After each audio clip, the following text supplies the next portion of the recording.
Tas bija uzdurto mežs, gandrīz 24,000 līķu, vīrieši, sievietes, bērni. Šis slaktiņš pārsniedza jebkuru iztēli. Pilnīgs neprāts, protams, bet tā nebija tikai nežēlība. Tas bija ierocis, biedējoša stratēģija, baiļu rēks. Sveiki, es esmu Džošs. Šodienas raidījumā The Infographics Show uzzināsim, ko Vlads Uzdūrējs darīja saviem ienaidniekiem.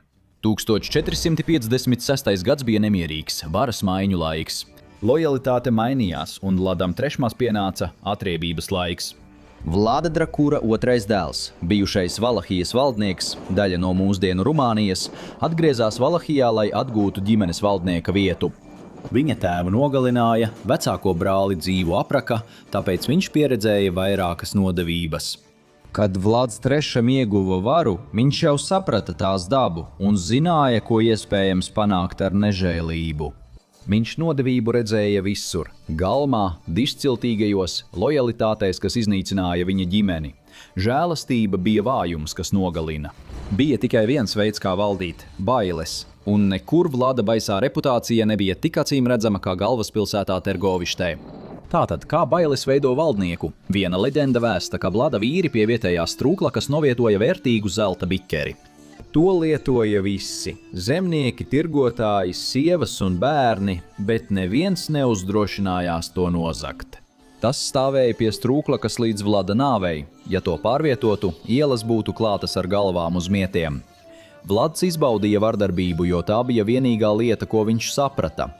Viņš smējās, kad gūstekņiem noplēsa ādu no pēdām un pārkaisīja ar sāli, priecājoties par viņu sāpēm. Tas bija tas pats cilvēks, kuru apmānīja konkubīne, izliekoties stāvoklī ar viņa bērnu, taču viņš neticēja. Pēc tam, kad ar nazi pierādīja taisnību, viņš teica savējiem, lai pasaule redz, kur esmu bijis. Viņš bija ļauns.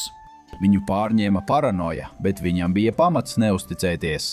Apkārt bija kņazistes, kas drošību pirka no Osmaņu impērijas. Vlads nodomāja, ka visi gļēvuļi maksā nodevas zeltā, graudos vai pat bērnos, tāpēc viņš izvēlējās citu ceļu. Valahija nemaksās, Vlads sacīja saviem ļaudīm. Visus 300,000 viņš apsolīja pasargāt no musulmaņu ordām un svešiem kungiem. Viņš valdīja stingri un ar vardarbību, solīja, ka valstī nebūs bada un to nopietni domāja. Taču runa ir par Vladu, viņa politika vienmēr maksāja savu cenu. Ubagi, kropļi un klaidoņi tika aicināti uz lielām dzīrēm. Cilvēki ielās čukstēja, vai tā tiešām ir taisnība. Pie Vlada pils pulcējās nabadzīgākie un apspiestie, cerot uz viņa žēlsirdību un laipnību. Viņi piepildīja savus šķīvjus ar gaļu un zivīm, viņu bikeri lija pāri malām, labākie ēdieni visā Valahijā. Ar pilniem vēderiem viņi dziesmās daudzināja Vladu. Viņš piecēlās un uzsauca pūlim, kurā daudzi jau bija noreibuši, citi akli vai sakropļoti. Vai jūs vēlaties būt bez rūpēm, lai jums šajā pasaulē nekā netrūktu? Jā, viņi visi vienbalsīgi kliedza pretī. Prieka asaras ritēja pār viņu vaigiem. Neviens manā valstībā nebūs nabaks. Atskanēja ovācijas, kājas dārdēja pa grīdu, kamēr bikeri tika pacelti svinībās, un Vlads bija vīrs, kas turēja savu vārdu. Osmaņi, kurus viņš tik ļoti ienīda un no kuriem baidījās, daudz labāk prata rūpēties par saviem nabadzīgajiem nekā viņš pats. Viņi uzturēja upes virtuves un patvērsmes bezpajumtniekiem, viņiem bija bezmaksas slimnīcas slimajiem un invalīdiem. Viņš nespēja sacensties, bet izpildīja solīto. Nabadzīgākie un izsalkušie drīz pazuda no viņa zemes. Kad mielasts tuvojās beigām, ļaudis bija paēduši un pateicībā slavēja viņa dāsnumu. Viņš piecēlās, izgāja pa smagajām koka durvīm un vīri tās aizbultēja. Sienās ietriecās degošas bultas, sveķi un koka konstrukcijas, izraisot ugunsgrēku, no kura neviens neizbēga. Cilvēki nosmaka vai sadega. Varbūt 200, iespējams 600. Precīzs skaits nav zināms, hronikas neieslīgst skaitļos. Fakts ir tāds, Vlads savā valstībā uzcēla krāsni trūcīgākajiem, apgalvojot, ka tas ir kopējā labuma vārdā. Viņa sauktie sliņķi un asinssūcēji bija pazuduši. Viņš palīdzēja izmisušajiem, netērējot vairāk par vienu maltīti. Vai tas bija baiļu vai žēlsirdības dēļ? Draudi Vlada varai nenāca no nabadzīgajiem, viņi bija tikai traucēklis. Citi dišciltīgie, kas nogalināja viņa ģimeni, bija tie, par kuriem viņš uztraucās. Atgriežoties Valahijā, Vlads lielāko daļu arestēja. Viņš izmantoja viņus kā piespiedu darba spēku, lai atjaunotu Poenāri pilsdrupas, savas jaunās mājas. Kalna virsotnē, tālu no briesmām, tā atradās gandrīz 1500 akmens pakāpienu augstumā. Tagad tā bija Drakulas pils, celta ar iznīcināto cilvēku rokām. Daudzi no viņiem bija veci un vārgi, kas mira smagajā darbā. Ja šis stāsts lika nodarbēt, nospied patīk un abonē, lai dzirdētu vairāk par šausminošām vēsturiskām personībām. Vai pazīsti kādu, kam patīk tumšā pagātne? Dālies ar šo video un noskaidro, vai viņi to izturēs. Kad viņš paziņoja par atgriešanos Valahijā pēc troņa, tā nebija tikai ambīcija. Sacelšanās laikā vietējie bojāri un ungāru spēki gāza un nogalināja viņa tēvu, un tie paši bojāri bija iesaistīti arī viņa vecākā brāļa nāvē. Vlads apgriezies, vēlējās parunāt. Lieldienās viņš uzaicināja gandrīz visus Valahijas bojārus uz savu rezidenci. Simtiem bagātu un ietekmīgu cilvēku bija pārāk vareni, lai iedomātos, kas viņus gaida. Vlada vēstījums šķita izlīguma pilns, taču viņš atkal meloja. Viņi baudīja brieža un sivēna gaļu, kas cepta uz uguns un garšināta ar pipariem un kanēli, atvestiem no austrumiem. Viņi baudīja vietējo līdeku, kalnu kazu sieru, medus kūkas, saldās smalkmaizītes un dzēra vietējo vīnu un plūmju brendiju. Virtuvēs vārījās katli, dūmi plūda cauri lielajai zālei, Vlads piecēlās no galda. Vecā elite pacēla skatienus, pilni vēderi, prāti ar aizdomām. Kam jūs kalpojāt visu mūžu? Viņš jautāja. Daži atbildēja skaļi. Viņu atbildes atklāja, ka viņi gadu gaitā daudzkārt mainījuši savu lojalitāti. Viņi bija atbalstījuši ikvienu, kas varēja piepildīt viņu kabatas. Tas ietvēra arī Vlada paša brāli un tēvu. Līdz kāds cits piedāvāja labāku darījumu. Tad Vlada vīri viņus sagūstīja. Vecos uzmauca uz mietiem pie pils, jaunie tika dzīti 50 jūdzes. Tas bija nāves gājiens, viduslaiku stilā. Tie, kas bija stipri, uzreiz tika likti pie darba. Ar zobeniem vērstiem pret mugurām viņai cēla smagus akmeņus, strādāja nedēļām ilgi, gandrīz bez jebkāda uztura. Vīrieši, kuru rokas bija pieradušas skaitīt naudu, tagad bija vergi, un viens pēc otra sabruka no izsīkuma, kad vairs nespēja strādāt. Vlads pavēlēja saviem vīriem dzīvus cilvēkus uzsēdināt uz asiem mietiem, kas tika iedzīti cauri viņu iekšām, atstājot tos uz ceļa. Garām gājējiem tā bija asiņaina vēsts. Tā notiek ar krāpniekiem un neusticīgiem vīriešiem. Kad vecie dišciltīgie bija likvidēti, viņam vajadzēja vīrus, kas būtu gatavi viņa dēļ mirt. Nevis dzimtu vārdi vai aristokrāti, bet gan zemnieki, kas gatavi upurēt visu vadītāja labā. Vlads izveidoja zemnieku armiju, kas iedvesmoja nākotnes tirānus. Viņš pulcēja uzticamus zemniekus, karavīrus, kārtības sargus, algotņus un svešiniekus. Daži bija cīnītāji, daži bandīti, bet visi bija no viņa atkarīgi. Tas bija galvenais. Tūkstošiem vīru bija viņa uzticīgi, izcili varas instrumenti. Viņi viņam spiegoja, arestēja un sodīja cilvēkus ar atriebību. Un tieši tad taisnīgums Valahijā kļuva ātrs un iespaidīgs. Zagli varēja saspiest zem smaga ratu riteņa, nodevēja nodīrāt ar asu nazi, bet dumpinieka uz mietiem uzdurtu ķermeni izlikt kā brīdinājumu pārējiem. Šī bija Vlada jaunā, nežēlīgā, paklausīgā un efektīvā varas bāze. Bez viņiem viņš nebūtu valdījis pat sezonu un kur nu vēl gadus. Osmaņi bija aplenkuši Valahiju un bija pragmatiski. Cilvēki maksā nodevas, var praktizēt kristietību. Valahija Vlada laikā palika vasaļvalsts, un tai bija jāmaksā. Osmaņi bija neuzvarami, pārāk spēcīgi, pārāk attīstīti, lai mazās valstis varētu izveidot pretestību. Kā Vlads reaģēja? Runājot par turkiem, viņam nebija ne mazākās iecietības. Viņi mēģināja izlīgt, bet viņam tas neinteresēja. Viņi atsūtīja sūtņus no varenā sultāna Mehmeda Otrata, plašas un iespaidīgas impērijas valdnieka ar vēstījumu. Maksājiet un jūsu valstību saglabāsiet. Mēs nevēlamies kāru. Vlads uzaicināja vēstniekus pilī, piedāvāja ērtības un ēdienu. Viņa nodomi šķita labi, līdz turki atteicās noņemt turbānus un atvainojās. Tā bija reliģiska paraža, nevis apvainojums. Vlads lika saviem vīriem piespiest turkus pie zemes. Turkiem kliedzot, viņu atvainošanās netika sadzirdēta. Vlada vīri caurdūra viņu galvas ar garām naglām, piesitot turbānus uz īso atlikušo dzīvi. Drīz izplatījās ziņas, ka Vlads izjauc lietu kārtību. Viņš kļuva par ērkšķi visu apkārtējo acīs, un tas bija tikai sākums. Viņam vajadzēja naudu, viņam vajadzēja preces. Viņa karaļvalsti no visām pusēm ieskāva vācu un turku pilsētas un ciemi. Viņi nebija gatavi sastapties ar Vlada nežēlīgo armiju un laupītājiem, kas bija gatavi pastrādāt gadsimtiem neredzētas zvērības. Viņš tos nosūtīja uz Transilvāniju, Grasovu un Sibiju, plauktošiem tirdzniecības centriem ar daudziem vācu tirgotājiem, kas atradās uz svarīgiem tirdzniecības ceļiem. Viņi bija bagāti, nenojauta, kas notiks. Vlada vīri izlaupīja un aizdedzināja nomales, ar dūmiem aptumšojot debesis. Cilvēki bēga un kliedza, kad viņus pa vienam izkāva. Tirgotāji to skatījās no pilsētas mūriem. Vlads pārvērta laukus mietu mežā, uzsēdinot uz mietiem tūkstošiem cilvēku, lai nodotu vēstījumu. Reidi apkārtojās līdzīgi, masu slaktiņi, aiz viņa viss tika nodedzināts, palika daudz mirušu nevainīgu iedzīvotāju, viņu ķermeņi uzsēdināti uz mietiem. Viņa vīri meta cilvēkus verdošā ūdenī. Amatpersonas un iedzīvotāji visā Dienvidu Transilvānijā, apmetnes un pilsētas tika izlaupītas un nodedzinātas. Tā bija atklāta sacelšanās. Vlads uzbruka Osmaņu teritorijām, pilsētas vairs nevarēja maksāt nodevas, jo viņš aiz sevis neatstāja neko un nevienu. Uzdurējs bija jāaptur. Viņa vārdu pazina visā Eiropā, un Sakšu viduslaiku kronikas aprakstīja viņa rīcību, piemēram, kad viņš pilsētā savāca 300 vietējos. Viņš katlā vārīja visus pa grupām, līdz gaļa kļuva mīksta. Viņš piespieda izdzīvojušos ēst cilvēku gaļu, mātes savus dēlus, vīri sievas. Šie stāsti parādījās viduslaiku dzeltenajā presē. Viņš bija neprātis. Apsūdzības pilkti atklājās 1459. gada aprīlī Transilvānijas pilsētā Brašovā, skaistā vietā, ko ieskāva kalni. Pils mūriem bija jāattur tādus kā Vlads, bet viņa vīri izlaupīja un nodedzināja mājas.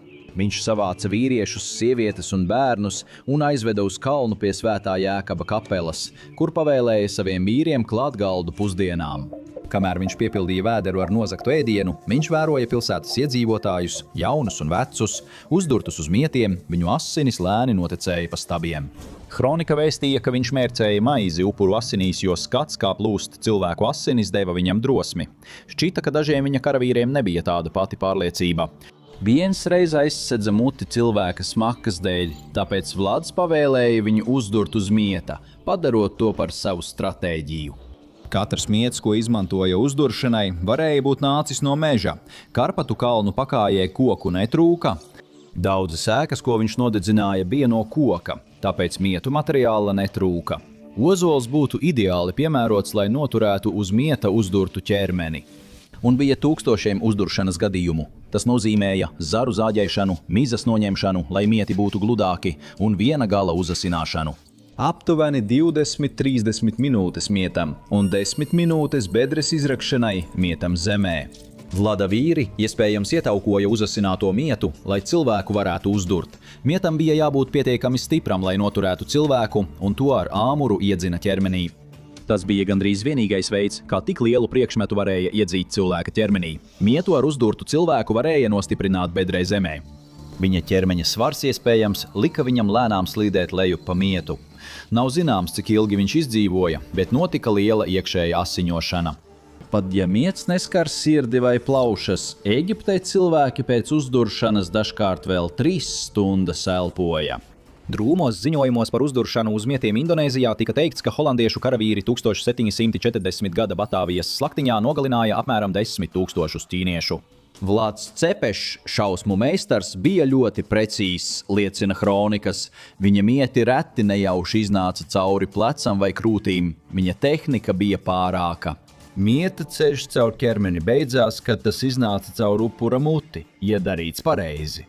Tas prasītu lielas prasmes. Šie vīri bija bandīti, nevis ķirurgi. Viņi nevarēja kontrolēt iekšējos bojājumus vai izvairīties no kauliem. Viņi nezināja trajektoriju, tikai virziens uz muti bija pareizs pēc pieredzes. Reālajā dzīvē uzduršana uz mieta droši vien būtu daudz nekārtīgāka un prasītu ilgu laiku. Dokumenti liecina, ka viņš varēja uzdurt uz mietiem tūkstošiem cilvēku dienā, vienā reizē pat līdz 30 000 tikai vienā rītā. Jau iepriekš mieti bija uzasināti un bedrītes izraktas, tāpēc uzduršana varēja notikt kā konvejera līnijā.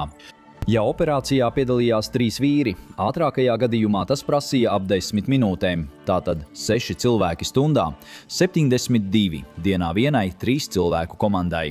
Lai uzdurtu uz mietiem 30 000 cilvēku, būtu vajadzīgas 417 3 cilvēku komandas vairāk nekā 1200 vīru, kas strādā 12 stundas bez pārtraukumiem. Viņš to paveica vienā rītā, tāpēc tagad ir 834 komandas un gandrīz 3000 vīru. 6 stundu darba laikā tas visticamāk būtu bijis 30 minūtes uz vienu upuri. Tas nozīmē, ka viena 3 cilvēku komanda 6 stundu laikā varētu uzdurt uz mietiem tikai 12 cilvēkus. Loģistiski 30 000 vienā rītā. Iespējams, tā bija viduslaiku psiholoģiskā operācija, vai arī nē? Osmaņu sultāns Mehmeds II sāka uztraukties, ka viņa teritorijās tik daudz cilvēku tiek uzmaukti uz mietiem. Vlads ne tikai nemaksāja nemusulmāņu džizju, bet arī turpināja slepkavot. Osmaņi atbildēja, pārzāģējot Vlada galveno sabiedroto, Ungārijas reģentu Mihailu Silagi, uz pusēm. Tomēr daži avoti apgalvo, ka tā bijusi galvas nociršana. Mehmeda vīri šķērsoja Donavu, un Vlads sagūstīja un uzdūra uz mietiem dažus no tiem, tostarp jaunos zēnus, kas piespiedu kārtā iesaistīti dienestā. Viņš veica etnisko tīrīšanu, nogalinot musulmaņus. Turki atbildēja, iebrūkot Valahijā un nogalinot kristiešus, jo turku armijas bija niknas. Vlads atkāpjoties nokāva mailopus un indēja ūdeni, lai turki tos neizmantotu. Tā bija viduslaiku bioloģiskā kara darbība, kas kļuva tikai briesmīgāka. Vlads savāca visus slimniekus ar spitālību, tuberkulozi un mēri. Viņus piespieda saģērbties turku stilā, lai sajauktos ar ienaidniekiem. Vlads tagad nogalināja tos no iekšpuses. Osmaņiem bija daudz lielāks karaspēks, varbūt vairāk nekā 150 000, salīdzinot ar Vlada armiju, kurā bija apmēram 30 000. Varbūt skaitļi nav pilnīgi precīzi, bet ir taisnība, ka viņa vīri nebija visi apmācīti karavīri. Viņam nebija citas izvēles, kā paļauties uz viltīgām taktikām. Tas nostrādāja. Ja viņš pielietotu izdedzinātās zemes taktiku, vajātāji paliktu izsalkuši un bez pajumtes. Bet līdz 1462. gada jūnijam Mehmeds bija dziļi ievirzījies Valahijā. Viņš tagad atradās tikai apmēram 60 jūdžu attālumā no Targovičes. Uzvara šķita tuvu, un tad, 17. jūnijā, tumsas aizsegā Vlads sāka savu gājienu. Tuvojoties pusnaktī, Vlads ar savu kavalēriju iezagās Osmaņu nometnē. Viņi jau bija izpētījuši tās izkārtojumu. Viņu mērķis bija Mehmeda telts. Trauksme tika izsaukta par vēlu. Nometnē sākās haoss, kad Vlada vīri tumsā nogalināja pusplikus turkus. Valahijas jātnieki pārgrieza sienas un virves, zirgi aizbēga, teltis sabruka. Vlada vīri visu aizdedzināja, gaiss piepildījās ar dūmiem, bija grūti saprast, kurš ir kurš. Kliedzienu un miesas griešanas skaņu pavadīti, Vlada labākie vīri devās dziļāk nometnē. Kur bija sultāns? Viņi izlauzās uz karalisko paviljonu, taču apjukumā nonāca nepareizajā teltī. Nav skaidrs, kas notika, bet Mehmeds jau bija prom, un viņu ieskāva osmaņu sargi. Pārsteiguma efekts bija zudis. Pirms rītausmas Vlads ar vīriem devās prom. Viņu labākā iespēja uzvarēt lielāku pretinieku bija zudusi. Taču reids pierādīja kaut ko, ko neviens neuzskatīja par iespējamu. Vlada raibā armija no zemniekiem, slepkavām un zagļiem bija spējīga paveikt uzdevumu. Viņi vienas nakts laikā nogalināja ap 15 000 turku, pierādot, ka osmaņi nav tik neaizskarami kā domāts. Ziņas sasniedza arī pāvestu Piju II. Viņš dzirdēja, ka Vlads uzdūrējs ir dabas spēks. Pēc pāvesta izsludinātā krusta kara pret islāmu, Vlads kļuva par katoļu baznīcas zvaigzni, glābjot Eiropu no islāma. Mehmeds pārgrupējās un atkal devās uz Targovisti, šoreiz nokļūstot līdz pilsētai. Bārti bija baļā, pilsētā valdīja klusums, neviens viņam nestājās ceļā. Viņu sagaidīja tikai briesmīga līķu smaka. Uzdurtu vīru mešs, ap 2 jūdzēm garš un pusjūdzi plats. Tas bija psiholoģiskais karš. Ar šo līķu mežu sev priekšā Mehmeds deva pavēli atkāpties. Baiļu rēks nostrādāja, tā bija ideāla taktika pret daudz spēcīgāku pretinieku. Par šo uzvaru runāja visā Eiropā. Apbrīnojamais, bet nežēlīgais vīrs, kuru sauca par Vladu Drakulu, Pūte dēlu, bija aizbiedējis neuzvaramos osmaņus. Pat briesmoņiem ir robežas. Valahijā neviens nepriecājās. Osmaņi izpostīja pilsētas un ciemus, tūkstošus nogalināja vai sagūstīja. Vlads bija zaudējis tautiešu uzticību, aizgājis par tālu. Sultāns bija aizbēdzis, bet viņam bija plāns – skaldi un valdi. Viņš deva Vlada brālim nelielu turku armiju, kas kāroja varu. Rādu III no Valahijas jeb Rādu Skaistais bija noslēdzis paktu. Viņš bija piekritis atrast to, kas bija palicis pāri no bojaru elites, un kopā viņi izbeigtu Vlada asiņaino terora valdīšanu. Rādu piekrita sultāna noteikumiem, un šis briesmīgais karš beigtos. Tāpat kā tēvs un brālis, arī Vlads tagad bija pret dižciltīgo šķiru. Iebrukums nāca no iekšienes, un viņam nācās bēgt uz ziemeļiem. Tur viņš pavadīja gadus gūstā, princis bez troņa.